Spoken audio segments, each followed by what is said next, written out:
Before we begin, I would also like to add a trigger warning for anyone who is sensitive to certain topics. Please take care when you're watching this video.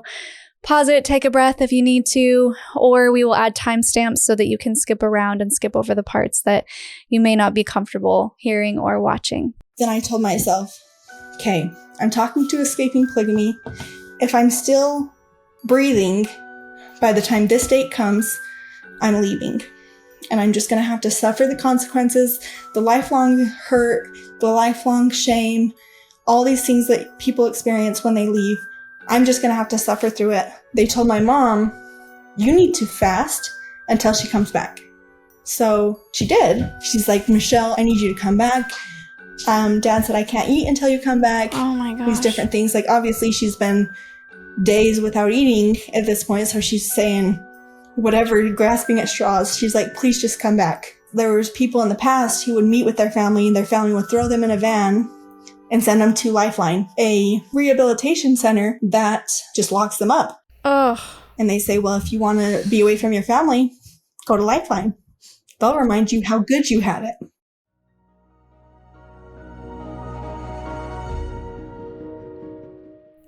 Hey, my name is Shelise Ansola, and this is Cults to Consciousness, where we discuss leaving high-demand religions or organizations and finding healing and independence through awareness and true individual sovereignty. As always, if you're only listening and you want to see our faces, you can go to our YouTube channel at Cults to Consciousness, where you can like, subscribe. It really helps the algorithm. It shows us that you are an advocate, a supporter of those who are coming on and bravely sharing their stories. Today's guest, we have done an episode with her previously. You don't have to listen to that one first, but if you want to go back and get some more context on her life, you're more than welcome to do so. We are talking about the Order today, which is a fundamentalist polygamous sect in Utah. It is a breakoff of the mainstream Mormon church, and this particular group is known for its incestuous polygamy, which can obviously be extremely problematic. So you've probably, if you followed the channel, you've seen her other family members on the show. She is the cousin to Val, Chanel, and Amanda Ray, and I'm really, really grateful to be able to have this conversation with her. Thank you so much for joining us, Michelle Michaels. Thank you. So picking up where we left off in the first episode, you gave us a deep dive into your childhood, the many abuses that came with, and how you were actually assigned a husband at 8 years old. And so now we're going to talk about the actual logistics of how you were able to escape, how you were able to start a new life, and how you are doing now. So let's get into it. Yeah, so I was told when I was 8, and so what happened was, I know a lot of, like, Chanel and them talked about, like, direction. Mm-hmm. You're supposed to get direction, but how I got direction was my dad talked to my mom. She was in his office for a couple hours. Then she came out and she said, didn't you tell me you had a dream about who you were supposed to marry? And I said, no. And she said, well, I think you did. And I was like, I mean, me being me, I'm like, no, I know that I didn't. Mm-hmm. And so she said, okay, then write down my dream. And she kind of rolled her eyes. She's like, can you write down my dream that I had for me, because I don't have time to write it down. And I was like, okay. So she told me the dream that she had, and I actually still have a copy of it. And then she's like, okay, now go type it up. So I typed it up in her words, like first person. I had a dream about this, because this was how she was telling it to me. And then she said, okay, now put your age at the bottom. So I did. And she's like, okay, now put your name at the top and the date that this dream happened.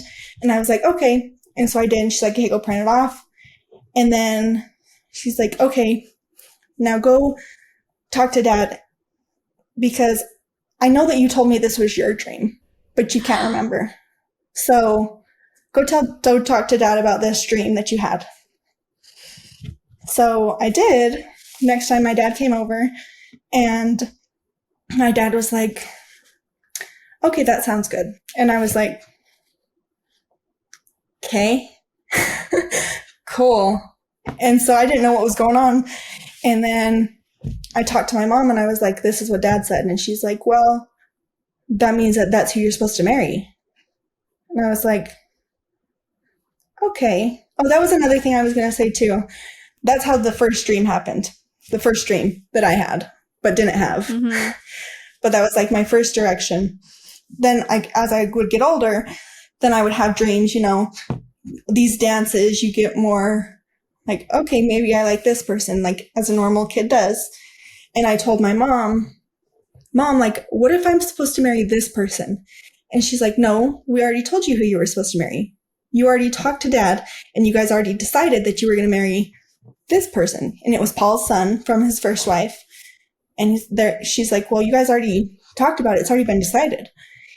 And I'm like, well, what if that was like wrong? Because you know how like some of these other people, they get lists, they get choices. And my mom said, Michelle, those people get choices because they don't know how to do what they're told. They get choices because their dad and Paul have to give them other options because they're not willing to follow the Lord if he says, this is who it is. So in our family, we don't get choices. You have your number one choice and you don't get a list. That's not how it works. That's how it works in Daniel's family, because if they don't get a choice, they're going to throw a fit and then they're going to leave. Mm-hmm. This is what I was told, all of this. And I was like, okay, but I never really had that direction. So that's not my story. Yeah. She's like, well, we already talked to Dad about it. It's already been decided. So then like slowly I would have to write these other dreams down. And then I would tell her like, well, I had this dream that I was like talking to him. She's like, that's direction. Go show your dad. So that's your confirmation. So you may not have had that first dream, but now you're getting confirmation from the Lord because you had a dream that you were dancing with him. I have to know why your mom felt pressured or why she tried to assign you at 8 years old. Is there a benefit there to doing that? Because she came immediately out of my dad's office and then was talking to me about it. In my opinion, my dad told her, this is what you need to go tell Michelle, but it can't come from me because she just barely found out I'm her dad. I can't have that conversation with her. You just found out at 8 that he was your dad. Yeah, in my baptism interview. Oh. He said, do you know who your dad is? And I'm like, no. And he's like, well, guess. And I said, is it Paul? And he's like, no, I'm your dad. And he was like, next question. He was very frustrated. Wow. That's my opinion, is that he told her what to say. Yeah. And then my mom even said, like, I found out I was supposed to marry your dad when I was 8. So you're like me. Okay. Who was this person that you were supposed to marry? Can you say? So he was my cousin. But yeah. When I was in 5th grade, my dad, another thing with my dad, he's like, your friends are my kids. Your friends are not Daniel's kids. Your friends are not David's kids. Your friends are not Paul's kids. My kids are your friends. We don't need to go outside and find them because all Daniel's kids leave. All Paul's kids don't listen to their dad. All David's kids think they're better than everyone else. This is what I'm hearing from my dad. So he's like, your friends are within my family, but you can't be friends with the boys because you might marry them. So the circle's getting smaller and smaller. Then one of my dad's daughters was listening in on the boys' maturation class. And me and my other sister, half-sister, then she's like, that's not okay. We need to go tell the teacher. And I'm like, well, that's Dad's first wife's kid. You know, it's going to come back on me somehow. And she's like, well, that's not okay. We have to go tell the teacher. So we did tell the teacher. And then the teacher went and it was her and a couple other people. But then the story got back to my dad that I was listening in on the boys' maturation class. And I was like, I knew it. I knew it was going to happen. So then, because of that, then I got beat. My dad went to my mom and said, Michelle's doing something. You need to go beat her and ask her why she's doing it. And my mom's like, well, what is she doing? And he's like, she needs to be the one to tell you. So then I told my mom, like, as I was getting beat, I'm like, I don't know anything that I'm doing wrong that dad would hear about. At this moment, I didn't even think that, oh, they thought that it was me, whatever it was. So then she goes back to my dad after beating me that night and says, Michelle says she doesn't know what she did. Can you tell me what she did? And he says, like, this is what I was told, obviously. But I guess my dad said, well, she's lying to you. She's lying to you because she doesn't want to get beat. Go back and make her tell you. Ugh. And I like start confessing to all these things. I'm like, I don't know. I yelled at my brother. I don't know. I guess I pinched him a little bit because I was mad. I'm sorry. I told him I was sorry. All these things. But then he finally let it out that that's what it was. And every day she was going back reporting how the beating went, what I said. And there was a point even she cried and she's like, I don't know why I'm beating you, but I have to beat you because that's what dad said. So I'm like, okay, let's do this. And it was every single day for like probably a month and a half. Oh my gosh. And then at that point it was at least weekly for the rest of the school year. But then that time is when I say, like, I made my dad mad. That's the time, because those two sisters that were telling my dad on me, they ended up marrying the person I was supposed to marry as his first and third wife. Oh, wow. So that was like part of my punishment that I don't always talk about, because it's like, maybe it wasn't technically part of my punishment, but I saw it as part of my punishment because, you know, cause and effect. But yeah. So clearly you want to get out of this situation. It's obvious it's not healthy, and you are one of the only ones who has been able to fully understand and recognize how dangerous and harmful and toxic all of this is. And you decide to leave when you're 17, right? You get emancipated and you decide that you need to get out. Yeah. So I wanted to leave when I was 8 because I didn't care what happened to me. It wasn't about like, oh, I found issue with the polygamy. I found issue with this. For me, I didn't want to be hurt anymore. Yeah. And they told us, like, if you leave, you're going to die behind a garbage can. So I picked the garbage can down the street from my mom's house. It was a 7-Eleven garbage can. And I'm like, I'm going to die behind that garbage can. Oh That's my garbage can.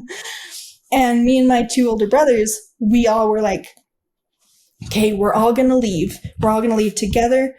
And one of them, he would go back and forth and he'd be like, well, I don't know if I want to leave, but if you guys leave, I won't tell on you. I won't say that I knew. So it wasn't like anything I really found issue with, other than I just wanted the hurt to stop. Yeah. The physical pain, I just wanted it to stop. And then, like, as I got older and was told, like, about how kids, like, your kids are depending on you and your posterity, all these things about how if you don't have as many kids as you can, you're damning your kids to hell. They're up there begging you to just pick your number one choice. They're begging you to just have them. It doesn't matter if your body can't take it. They're just begging you to do what it takes. Yeah. And if they're not supposed to come, then they won't come. But if you can get pregnant, then that's because you're supposed to get pregnant. So then it turned into not only I want to stop the pain for me, but if I stay in the order, I'm guaranteed to have kids, and I cannot have my kids go through this pain. So then I was like, I can't be strong enough for me to leave. Like, I can't leave for me because there was so much. It's hard to leave. It's hard and scary to go from this community and like this bubble to never being able to talk to that bubble, never being able to look at that bubble, all of that. And you're just clear on the other side of the world, basically, is what it feels like. And so I wasn't strong enough to say, I want to leave for me, but I know I don't want my kids to be raised here. So I had the image of every single time I'm like, can I do it? Can I not? Going back and forth. Then I'm like, I need to leave so my kids are not raised here. Mm-hmm. And there were times like I would beg my mom. Mom, she would send me to the store, and I would beg my mom, please just let me go by myself. Please just let me go by myself. And to her, there were times she's like, why? So you can like break order standards? And I'm like, no, I'm not trying to be. So we call it BOSing, breaking order standards. Uh-huh. Well, I'm like, I'm not trying to BOS. I'm just trying to, like, I just want to be by myself, because I would literally like dream of how I can unalive myself, like how I can do it. And there was this girl who unalived herself, but like they didn't even want to have a funeral for her. The mortuary, they said, we can't release the body unless you have a funeral. This is like what I'm being told. So they're like, and everyone, like, she's the devil. She did that because she's the devil and she wasn't worthy and all these things. And I'm like, well, I don't want my siblings to think I'm this horrible person, because I want to be good. Yeah. I want to be this good person, but I can't. Like, I'm trying so hard to just don't cause an issue. Like, I was literally going through points in my life where I'm like, I'm not going to talk to anybody, because I was told, like, every time you open your mouth, then you cause a fight. Every time you open your mouth, then you cause an issue. So I'm like, I'm not going to talk to anybody. Literally, I'm just like, if I could, I would have stitched my mouth up at that point so that I could be the good person that they wanted me to be. Because the reason that I couldn't was because I would open my mouth. So then I'm like, I would go in my room and I would cry, and I'm like, why did I have to open my mouth? Why can't I just be this good person that they want me to be, that other people can be? Other people don't get beat. Why can't I just be this person that I need to be? So then I'm like, well, obviously I'm not going to cut it because I'm too stubborn, whatever the reason is. So then I would think of like, well, if I get in a car accident, then it'll look like it was an accident. So then I would think of all these different ways. And I'm like, but then if the accident's not bad enough, then I'll be in the hospital and I'll be looking for attention, and maybe I'll get beat while I have all these broken bones. So like, this is where my mind's going. So I'm like, well, I just have to get my future kids out of here so that they're not raised in this environment. So I was looking for all these ways. I actually tried to starve myself before I left, and like I would pretend to eat. And then like there were times that my mom started catching on, and she's like, why do you have 3 noodles of pasta in your bowl and you're not even eating it? And I was like, I am eating it. I just ate them over there in the corner. And she's like, I watched you get those 3 noodles. You're lying to me. And I'm like, okay. So she started making my bowls. So she would not let me get my own because she started seeing that I was doing that. So I was trying to starve myself. Then I told myself, okay, I'm talking to Escaping Polygamy. If I'm still breathing by the time this date comes, I'm leaving. And I'm just going to have to suffer the consequences, the lifelong hurt, the lifelong shame, all these things that people experience when they leave. I'm just going to have to suffer through it if I'm still here by the time that date comes. Because I can't keep doing this, because there was a deadline. I had all these meetings scheduled with my dad and Paul, and they kept being canceled every time. And then I'm like, dang it, he forgot about me. Dang it, he did it again. And my mom's like, you can't let him forget about you. This is your marriage. Yeah. This is important. And I'm like, but he's so busy. He's so busy, Mom. Like, I can't. It's not more important than what he has to do. If he remembers, then it's important. But if it's not, then I could wait. Again, playing into that good daughter. And there were there were even other people that would come forward. And I told my mom, I said, if you guys want me to say no, because we already had this person picked when I was 8, tell them yourself. Mm-hmm. I'm not going to go on this date, have them take me to a restaurant, spend their money that they worked so hard on, and bare their soul to me just so I can crush their heart and crush their dreams that they've been praying for, fasting for, all these different things. Tell them yourself. Mm-hmm. And somehow it got translated to my dad that Michelle only wants to speak to her number one choice. She doesn't want to even entertain those other people. So my mom would filter, because she's like, I can't go tell Jessie that Michelle's this bratty person that she is. So then my dad told my mom, wow, Michelle's more close to the Lord than I thought, because she doesn't even want to entertain those guys. She doesn't want to have them have any ideas. And in reality, I'm like, you do it. Don't tell me to go send your message. You tell them. So there were other people that would come forward, and I even have a list of the days and the times and where they met, because my mom would tell me, or I would see, and obviously I was the next kid. But then, so I was able to push those ones off, because I know Amanda.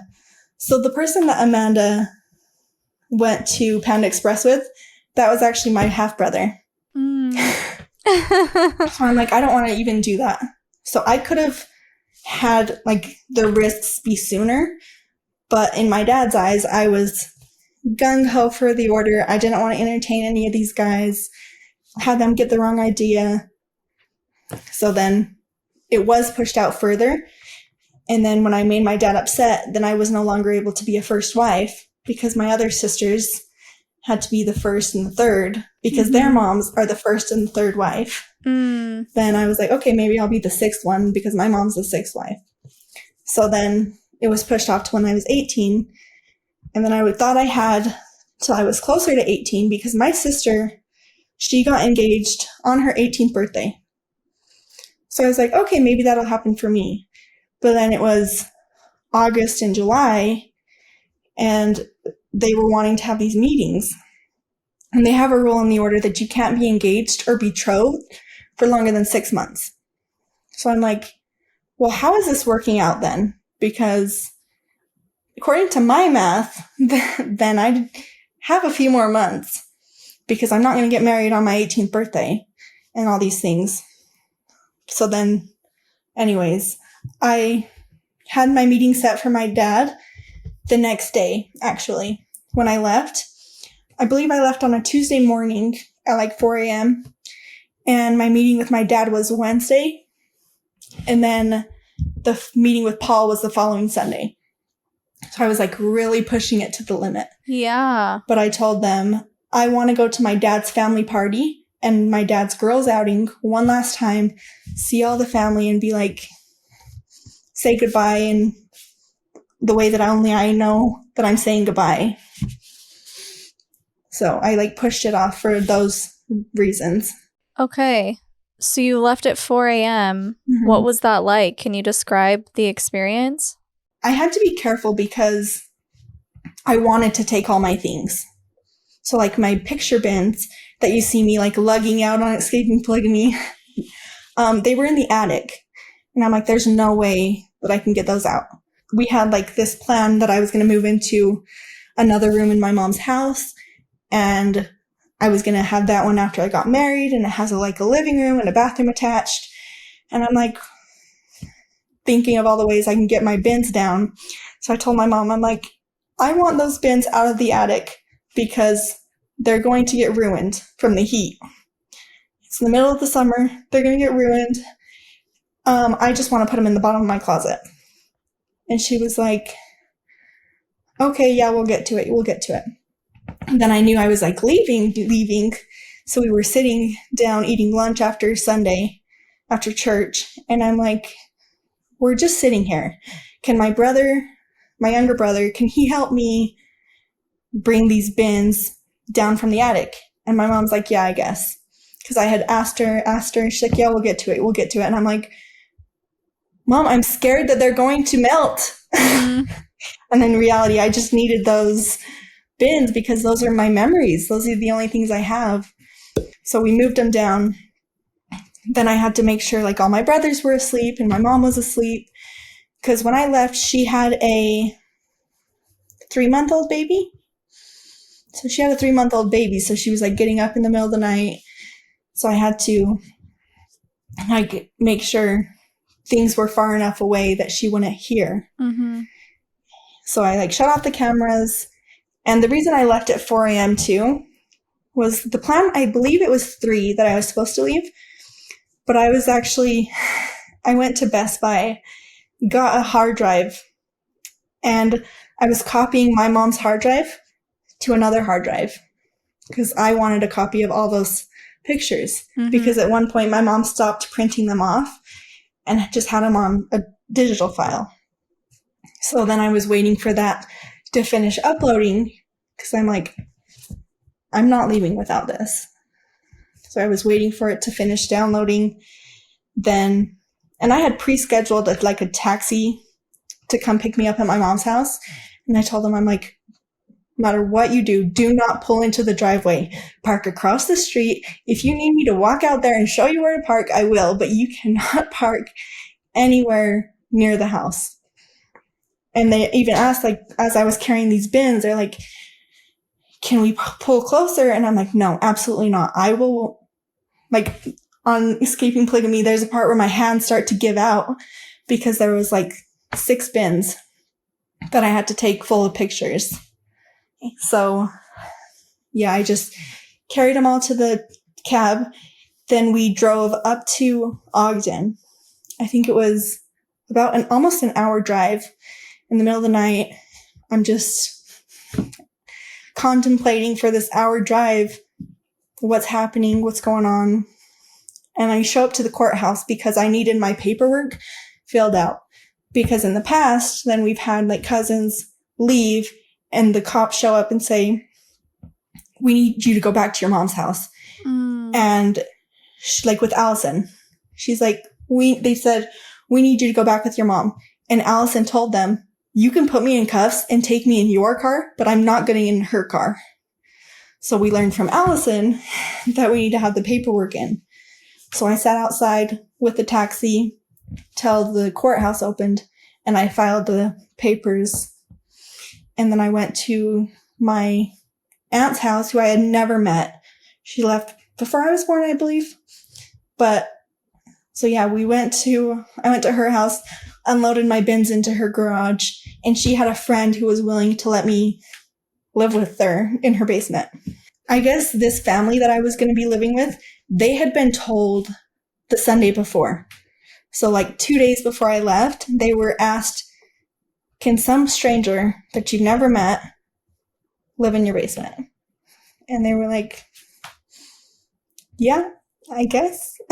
Oh my gosh. So I slept at my aunt's house that night, but I used my aunt's address on the court papers as my home address.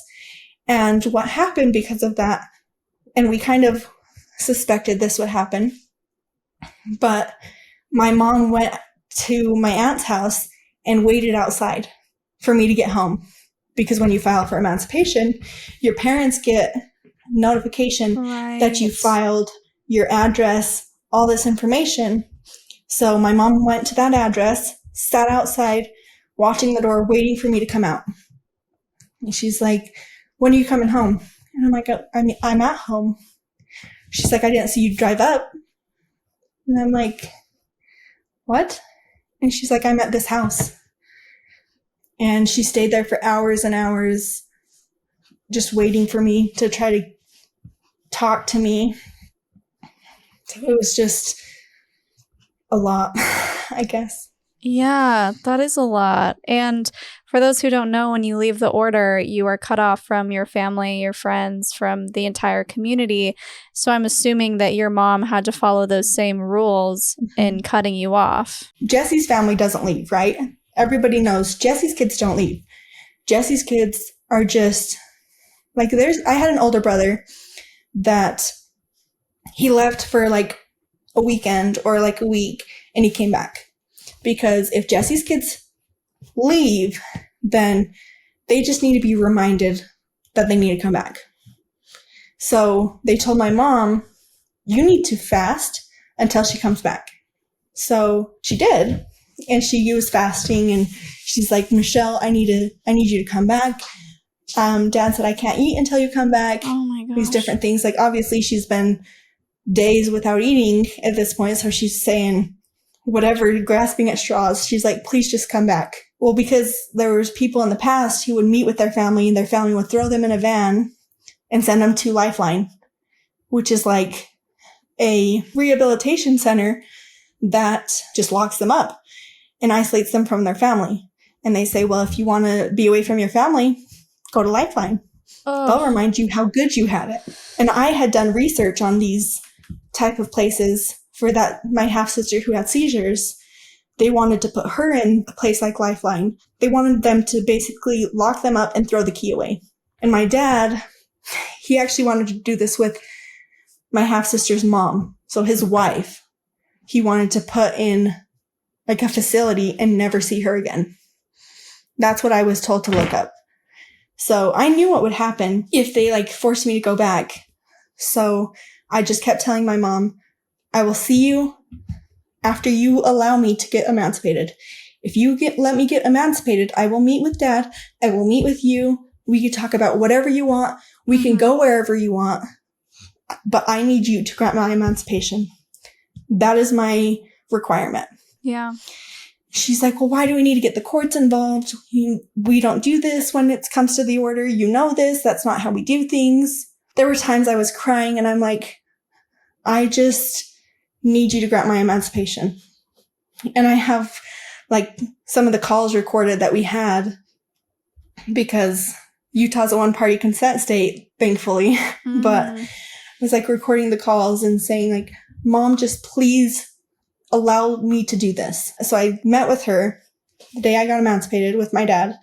They talked to me for, I think it was 4 or 5 hours. And that was the longest time I have ever spent with my mom and or dad in my entire life, like just with me and them. I had never, like even the time combined in my 17 years up to that point, I had never even spent like 3 hours with either of them alone or them together. Because like 12 kids, we don't have time for that.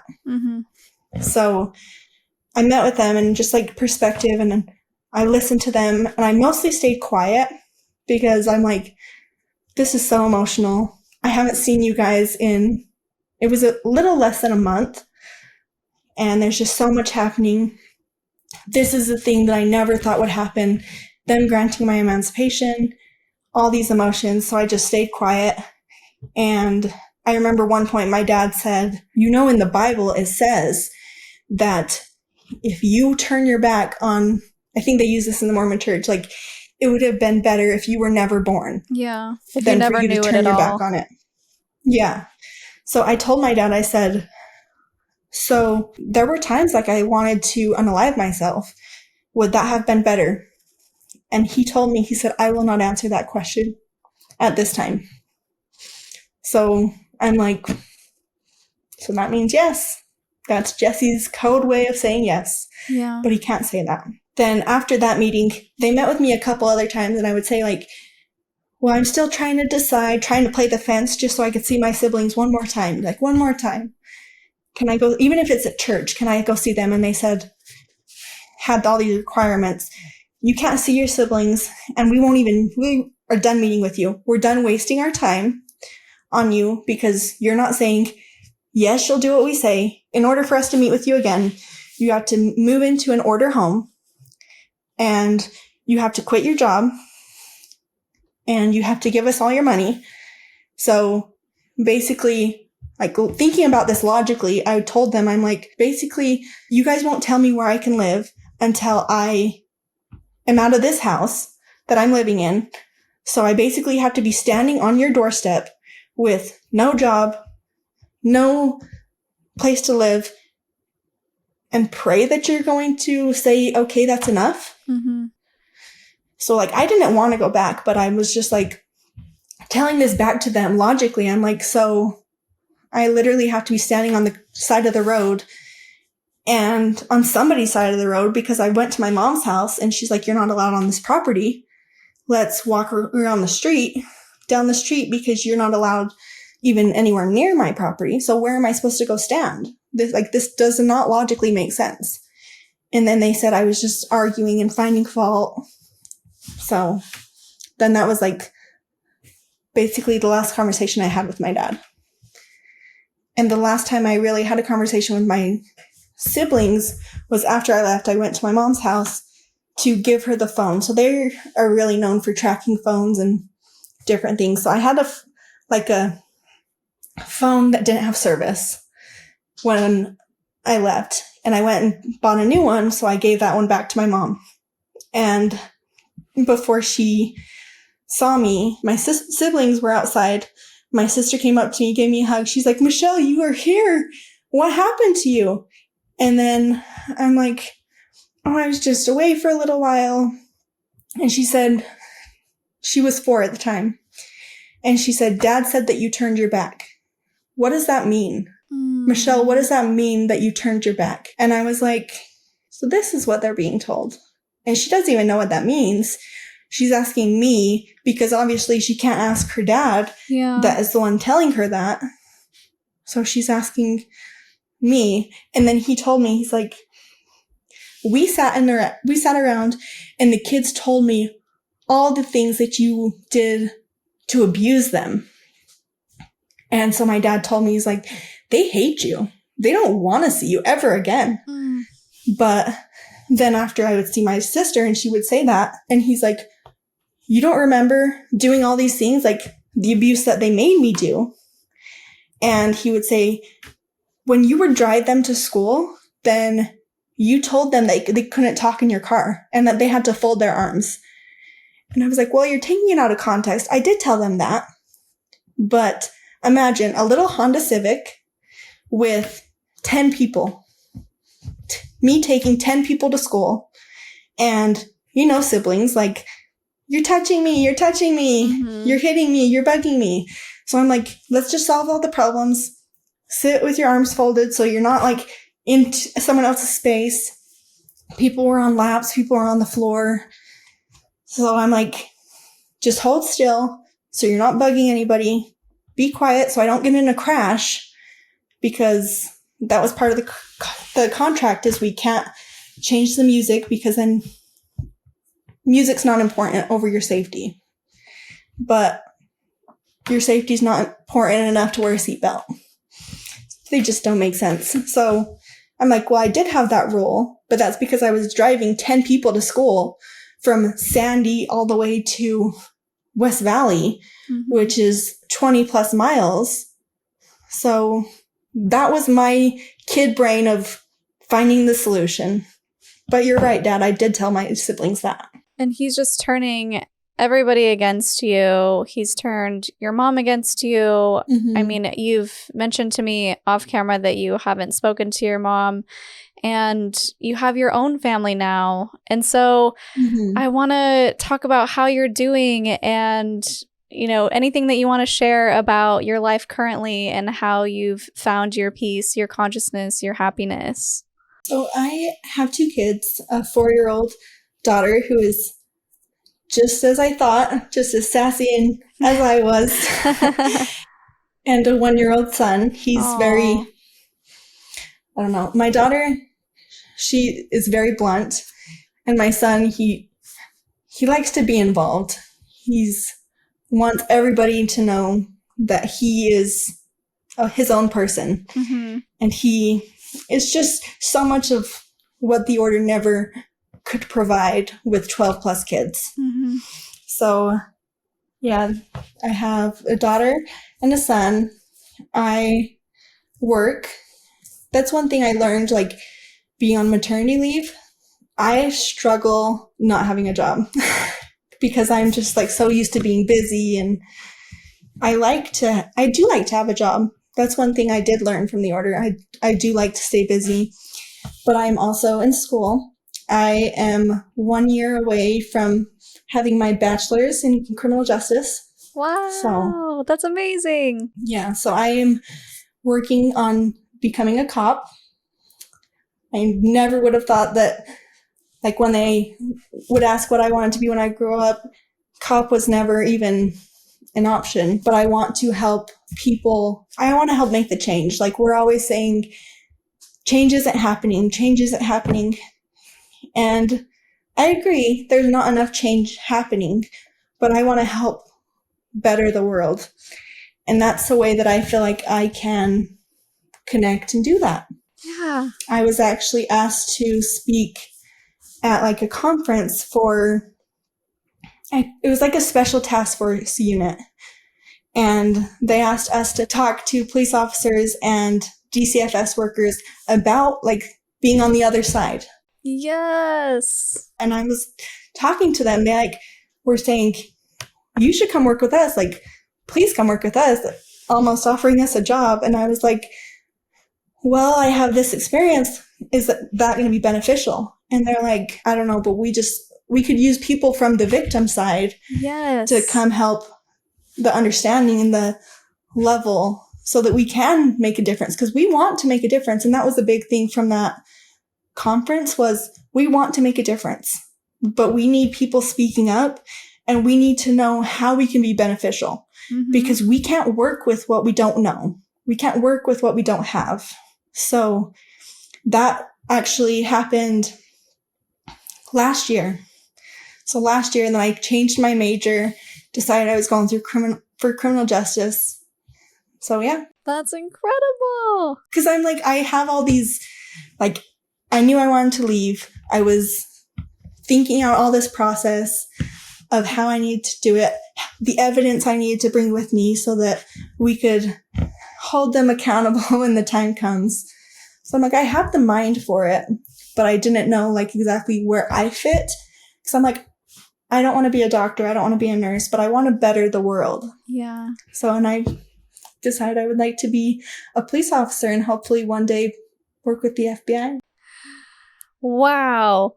I am so impressed, and I am so happy. When you were just talking about how you were about to speak at something, I was like, man, she would be such an asset. And then you took the words out of my mouth. I was like, wow, that's exactly what they need, is someone who can teach them on the nuance of how to help somebody, because it is so complicated and it's not as easy as people think. We get a lot of comments of, why don't the police step in? Why don't they just come in and fix everything? But they can't always do that. That's, it doesn't work that way. And so having someone from the inside who can understand how everything works is so beneficial. And I'm just so happy for you. And you have to keep us updated. You are a freaking queen and a warrior and a badass bitch. And I'm just happy to know you. Thank you. Yeah. And thank you for the work you're doing to raise awareness, because like I said, without people speaking up and really highlighting these things and like allowing me the platform, then we can't really reach the people that we want to reach, because there's so many people, like there's countless of people who are like, polygamy still happens? I thought that was just like something they read in old folks' tales, all these things. And I'm like, no, there's polygamy, there's abuse, there's all these things. Yeah, that's definitely the goal, is to raise awareness. I'm not boots on the ground. I'm not Escaping Polygamy TV show. I am not that type of help, but if I can just raise awareness, show people what's actually going on behind closed doors, help them understand people who are both in and have just gotten out, I think that's a huge step, at least in the right direction. Yeah. So yeah, thank you so much for coming on and being willing to share and being so open and vulnerable. It's really an asset. It's beneficial. And I just can't thank you enough. Thank you. Sorry, one more thing I wanted to say was like, when it comes to the order, I know there's been questions like, well, why can the husband have so many wives, but wives can't have so many husbands? The way it was explained to me was the story of a lock and key. The husband is the key and the wife is the lock. If you have a lock that can be opened with any key on the planet, what good is the lock? But if you have a key that can open a lot of locks, then that's the master key. Does that make sense? That's how they chose to explain it to you? That's how it was explained to me. So people were like, how can they work? Why is it okay for them, but not okay for you? That's how it was explained, was the lock and key.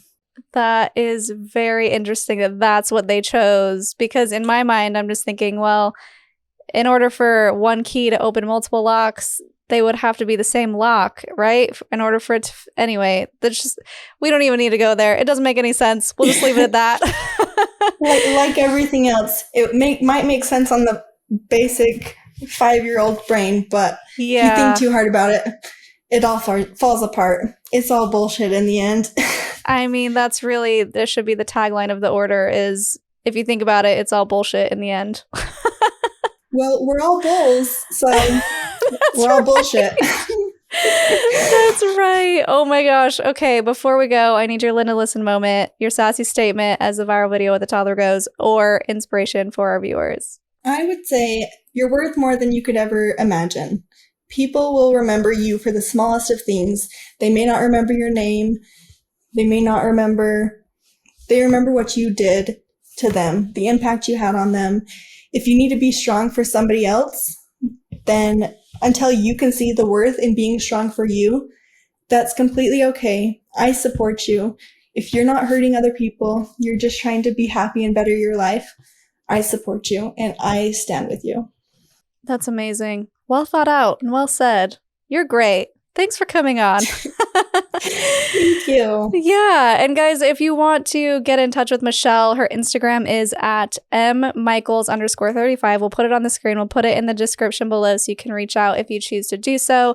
If you want to support people who are leaving these organizations, or if you yourself need help, Holding Out Help is a great resource. I'll also link that in the description below. And did you have any other final thoughts before I wrap up? I don't think so. Okay. Well, definitely leave your words of encouragement, as I've mentioned before, in the comments for Michelle here for coming on and being so vulnerable, telling her story. If you want to support the podcast, liking, sharing, commenting is extremely helpful. I did mention that we are going to be doing our first ever C2C vacation. So if you want to be a part of that, we want to know where you want to go somewhere in the world. There is a survey link in the description where you can let us know where you want to go, when you want to go. We're hopefully going to be gathering all of your responses and picking a date and a time and a place within the next week or two. So it's really exciting stuff. Make sure to do that if you want to be involved. You can also buy some of our merch. We have some stuff that you may be interested in. I'm sorry for what I said when I was in a cult. Apostates Unite, Break the Silence, Break the Cycle. A lot of fun things over there. You can find that at cultstoconsciousness.com under the merch tab. And if you want to become a patron, you can do so at patreon.com/cultstoconsciousness. Thank you to our newest patrons, Mary, Kat, and Lisa. Your support means the world. And if you like this video, I will link 2 more here below that you may want to check out. And until next time, follow your highest excitement, be conscious, and be well.